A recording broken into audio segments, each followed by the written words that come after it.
Hi, this is Stephanie Manley with Copycat.com. Today I'm going to show you a great way to make chicken, and that's a maple glazed chicken. It's so easy and it tastes so great. So why don't we get started? Now what I started with was a pre-cut chicken. You could use chicken legs, you could use a package of chicken breasts, but I just happen to use a whole cut of chicken here.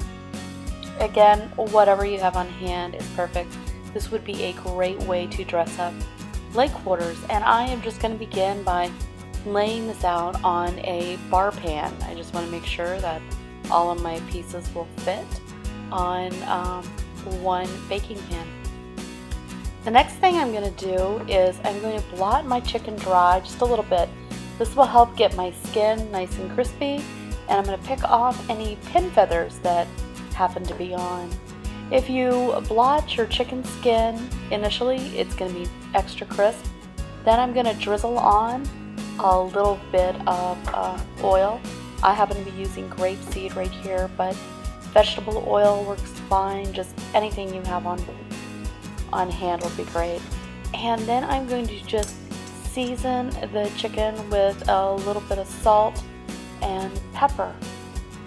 You could use seasoning salt, that would work very well as well. So I'm just going to finish it off with a little bit of salt and pepper right here. Now the next thing I'm going to do is I'm going to go ahead and brush the chicken with just a little bit of butter. I'm going to use, I don't know, a tablespoon or two just to give it a little extra flavor. So this is really good. And while I'm doing this, I'm preheating my oven to 425 degrees. Now, as you know, all of the exact ingredients and recipes are available at copycat.com, so just head on over there.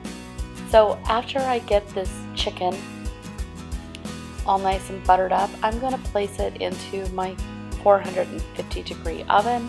I'm going to let it cook for just about 30 minutes before I add the wonderful maple glaze. So I'm just finishing up right here. So let me tell you about this maple glaze.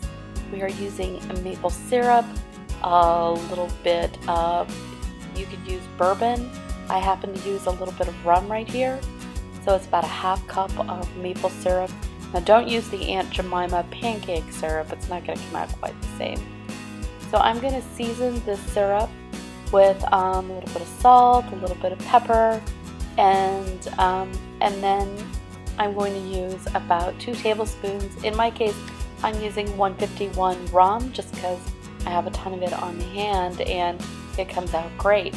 But again, this recipe goes really well with a bourbon, or if you don't like to drink alcohol, chicken stock works really well too. So I'm just going to put a couple tablespoons of liquor in here. In my case, it's bourbon. I'm going to give it a quick stir. Now my chicken is halfway done. You can see it's browning up beautifully thanks to the addition of the butter and the oil and having patted it dry. So then I'm going to put on my little bit of maple glaze here, and I'm going to put this back in the oven for 15 minutes, and there you go. I am going to have some fabulous maple glazed chicken. So check out this recipe at copycat.com.